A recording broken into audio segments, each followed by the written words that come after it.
स्वागत है आपका इस दूसरा एपिसोड में। और अगले एपिसोड में हम लोग जो है कुछ त्रिकोणमिति का फार्मूला और बेसिक चीज़ कुछ देखे थे, लेकिन उस वीडियो में कुछ टेक्निकल प्रॉब्लम के कारण वह जो है बच गया था, कुछ बेसिक बच गया था, कुछ फार्मूला हो गया। और इस वीडियो में हम टोटल को कंप्लीट करेंगे, उसके बाद चैप्टर वाइज हम सॉल्यूशन करेंगे। तो आइए उस बेसिक को कंप्लीट करते हैं जो बहुत इंपॉर्टेंट है। बेसिक इम्पोर्टेंट ये था कि उसमें ये एंगल का फार्मूला बच गया था, एंगल का फार्मूला बच गया था। तो इस प्रकार से आप डायग्राम बना लीजिए और उसमें इस टोटल का मान रखना, याद रखना है 30 degree, 0 degree, 30 degree, 45 degree, 60 degree और 90 डिग्री का।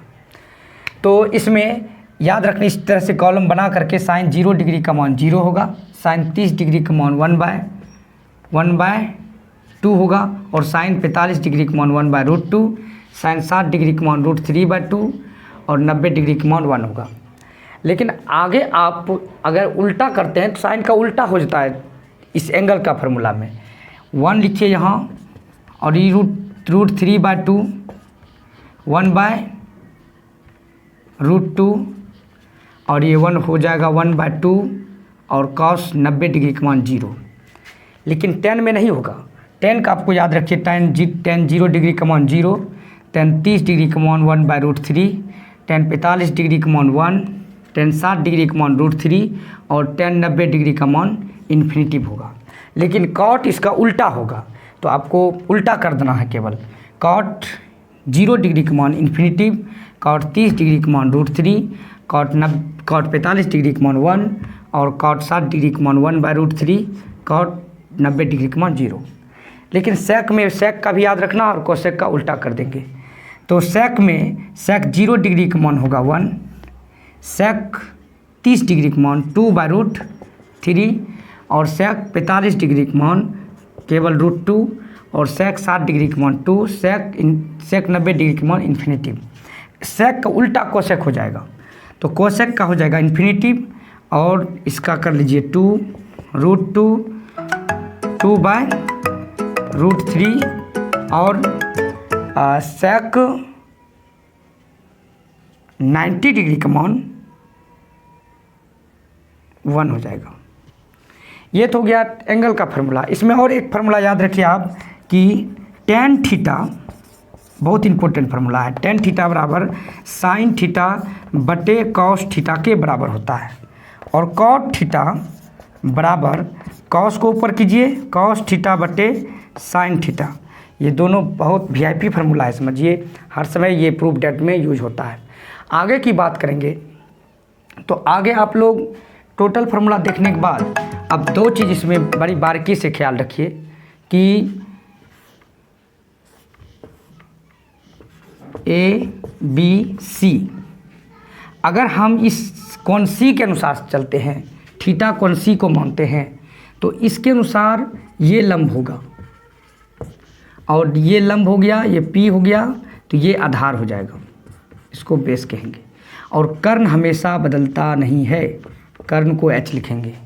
उसी प्रकार अगर दूसरा ट्रायंगल लेंगे, समकोण त्रिभुज होना चाहिए, इसमें इसको PQ करते हैं, PQR, क्यों समकोण है तो हो गया। इसमें अगर हम Q को थीटा मान लें तो Q के अनुसार ये हो जाएगा हमारा समकोण का, कि इस एंगल के अनुसार ये कोण, ये भुजा लंब हो जाएगा QR, तो ये हो गया लंब, इसको बोलेंगे P।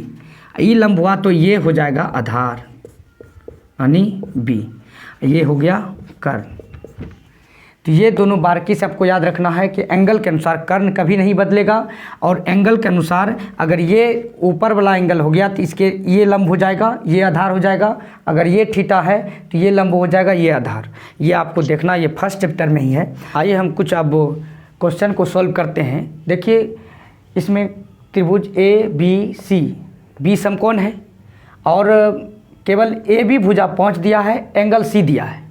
एंगल C 30 डिग्री है, 5 है, तो AB बराबर 5 सेंटीमीटर, C इतना है, सी कौन सी 30 डिग्री और बी सी यानी ई भुजा निकालना है और ए सी ई भुजा निकालना है। कहने का मतलब ये हो गया कि आपको एक कोण और एक भुजा दिया रहेगा, आपको फिर दूसरा कोण भी पूछ लेगा, दूसरा भुजा भी पूछ लेगा। तो उस प्रकार से आप देखिए किस प्रकार से निकालिएगा। इसमें एक भुजा एक कोण दिया है तो इसमें ई कह रहा भुजा निकालने। तो आप पहले ये देखिए कि ई भुजा बी सी कह रहा निकालने। बी सी भुजा के लिए ये ए बी और बी सी कोण सी के अनुसार ई लंब होता है। ये क्या होता है? पी होता है, यानी कि लंब हो गया, और ये होता है आधार। तो लंब और आधार किसका रिलेशन है? तो लंब और आधार tan का रिलेशन है। तो हम यहाँ पे एंगल के साथ tan का मान लेकर के चलेंगे, क्योंकि tan का अनुपात में ही आधार और लंब मिलता है। तो BC हमको भुजा tan के अनुपात में निकलेगा। तो हम लिखेंगे यहाँ tan 30 डिग्री बराबर, तो tan 30 डिग्री लिख रहे हैं, लेकिन tan का फार्मूला होता है लंब बटे आधार। तो यहाँ लिखना होगा हमको लंब बटे आधार, और लंब बटे आधार लिख रहा है तो इसको त्रिभुज में है तो त्रिभुज के फॉर्म में लिख लीजिए। लंब का मान AB अब बटे BC। अब tan 30 डिग्री का मान लिख लीजिए। tan 30 डिग्री का मान रखेंगे 1/√3। 1/√3 रखने के बाद AB का मान देखिए वहाँ 5 दिया है और BC का मान निकालना ही है। तो आप BC का मान निकल जाएगा, BC क्रॉस मल्टीप्लिकेशन करना है इस जगह, तो BC गुना 1 हो जाएगा। तो BC अब बराबर 5 गुना √3, तो ये हो जाएगा 5√3, यानी कि BC बराबर निकला 5√3। तो ये जो आधार की वैल्यू है वह निकला 5√3।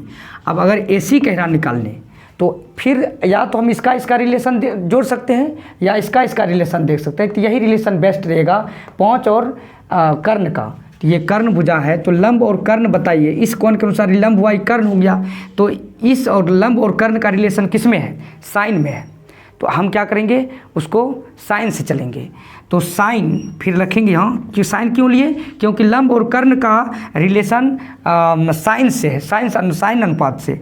तो साइन 30 डिग्री, साइन 30 डिग्री बराबर ये हो गया आपका लंब और बटे कर्ण। इसको त्रिभुज के रूप में लिख लीजिए, भुजा के रूप में। तो लंब हो गया AB बटे AC। तो साइन 30 डिग्री का मान होता है 1/2। BC भुजा तो हमको दिया है 5, अब बटे कर देंगे AC। अब AC कह रहा निकालने, तो इस जगह भी क्रॉस मल्टीप्लिकेशन करेंगे, कोना कोनी गुना, तो हो जाएगा AC गुना 1। तो AC अब बराबर 5 दूना 10, ये 10 निकलेगा, 10 निकल गया AC। इस प्रकार से आप कोई एक एंगल दिया है तो दोनों भुजा निकाल सकते हैं। आइए दूसरा प्रॉब्लम देखें। तो दूसरा में केवल दोनों भुजा दिया हुआ है, हमको कह रहा एंगल निकालने। ये कोण R कह दिया और कोण P कह रहा निकालने। तो आइए उसको किस प्रकार से निकालेंगे। तो ये दोनों भुजा दिया है, कोण कह रहा निकालने, तो कोण पहले हम लोग R निकाल लेते हैं। तो कोण R निकालने के लिए तो हम लोग क्या करेंगे, ये दोनों भुजा का रिलेशन देखेंगे। कोण R के अनुसार ये हो गया लंब, आई हो गया कर्ण। तो लंब कर्ण किस में रिलेशन है? साइन में है। तो साइन थीटा थीटा निकालना है कितना है, तो हम लेकर चलेंगे साइन थीटा। साइन थीटा बराबर हो जाएगा लंब बटे कर्ण, लंब बटे कर्ण। लंब का वैल्यू अभी हम त्रिभुज के रूप में लिख लेंगे। तो लंब हो गया PQ, यहाँ लिख लीजिए साइन थीटा। लंब हो गया PQ, तो यहाँ लिख लेंगे PQ बटे कर्ण हो गया PR। तो साइन थीटा बराबर PQ का मान है 3 और PR का मान है 6, ये कट जाएगा 1/2। तो साइन थीटा बराबर देखिए 1/2, जिस फॉर्म में साइन है उसी फॉर्म में 1/2 को तोड़िए। किस वैल्यू का मान, साइन के किस वैल्यू का मान 1/2 के बराबर होता है? तो साइन 30 डिग्री का मान होता है, साइन 30 डिग्री। और यहाँ साइन साइन कट जाएगा, थीटा बराबर बचेगा 30 डिग्री, यानी कि ये जो थीटा का वैल्यू निकला या 30 डिग्री निकला। उसी प्रकार से अगर P का मान निकालना चाहें तो एंगल P के अनुसार इससे बेटर है कि दूसरा त्रिभुज ड्रॉ कर लेते हैं। इसी को आगे बढ़ाने के लिए हम मान लीजिए यहाँ एक ट्रायंगल ड्रॉ करते हैं। यही PQR, ये 3 है, ये 6 है। हमको कोण Q निकालना है, कोण P निकालना है, थीटा का वैल्यू कितना होगा। तो इसमें देखिए दोनों भुजा दिया है, तो ई कोण निकालने के लिए इस कोण के अनुसार ई हो गया मेरा लंब, ये हो गया आधार। इस कोण के अनुसार ई लंब, यही समझना है कि इस कोण के अनुसार ई लंब हो रहा था, इस कोण के अनुसार ई लंब हो रहा था। तो ये कौन के अनुसार ये लंब हुआ, तो ये आधार और ये हो गया कर्ण, और आधार और कर्ण हुआ।